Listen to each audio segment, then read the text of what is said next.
Buenas tardes, mi nombre es Sebastián Camacho y hoy vamos a hablar de las barreras pararancelarias o no arancelarias en el caso argentino.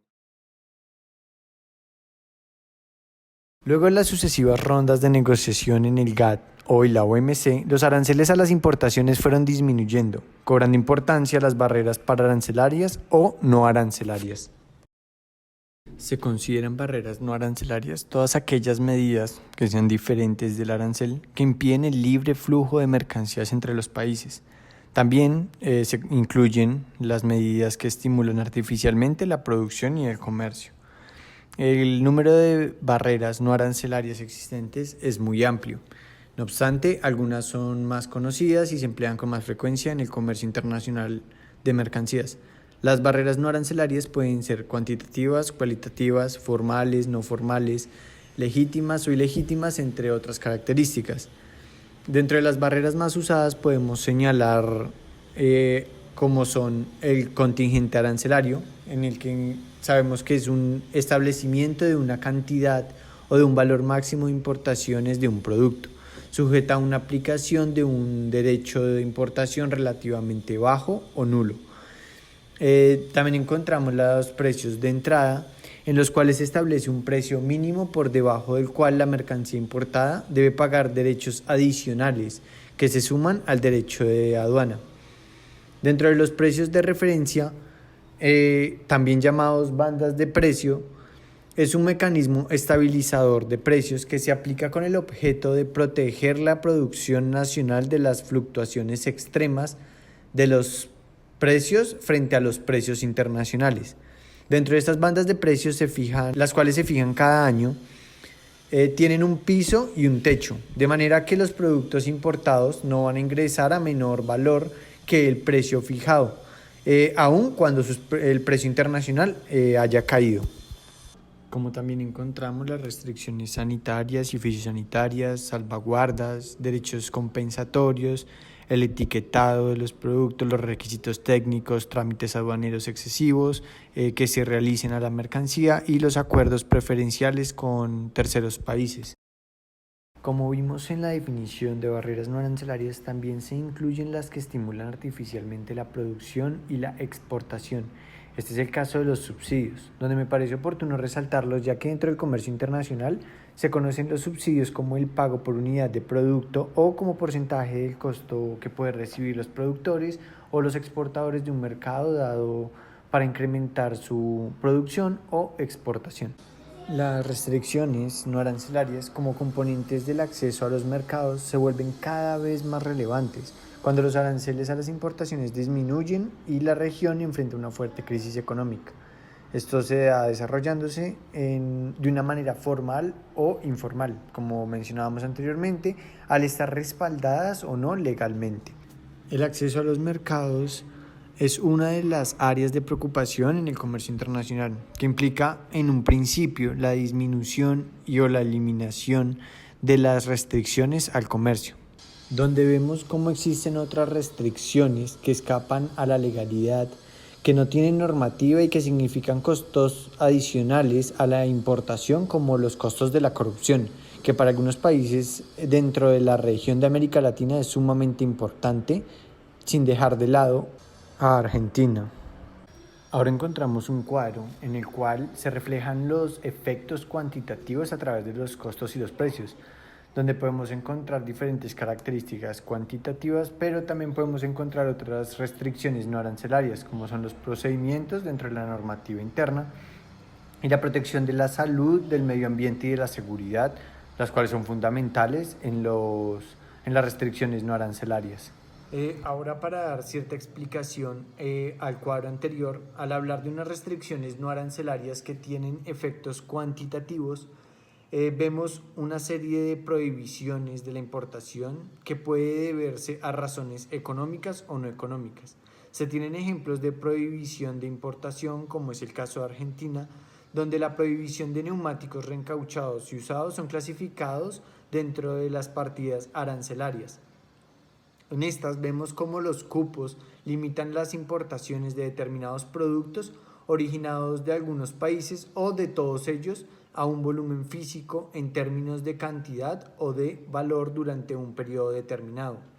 Y como proporción de insumos internos en un valor agregado, tienden a asegurar que los productos vendidos dentro del mercado doméstico contengan un determinado valor agregado en el país, con la finalidad de atribuir a los proveedores nacionales una cierta proporción de mercado nacional. Y por otro lado encontramos las restricciones no arancelarias que afectan los costos y los precios. Dentro de esto encontramos unos precios mínimos y de referencia, encontramos unos derechos antidumping y compensatorios, y vemos cómo se da una discriminación tributaria interna sobre los productos de importación.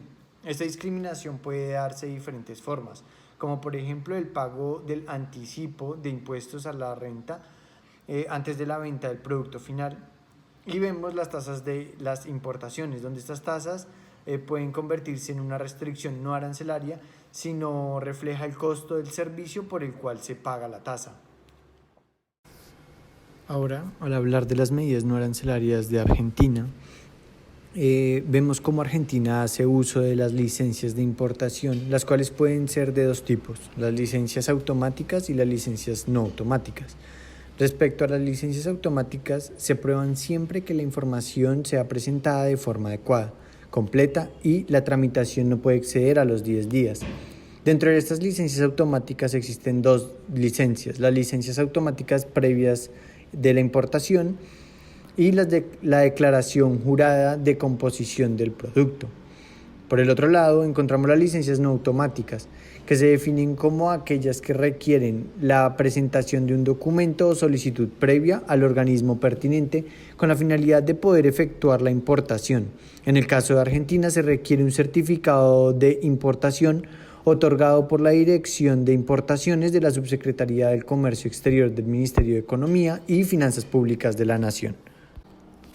Ahora presentaré algunas de las barreras no arancelarias y los subsidios que se dan aplicados a algunos productos, como es el primer caso, que es el caso de las carnes, donde el 60% de las exportaciones de carne argentina se destinan a la Unión Europea.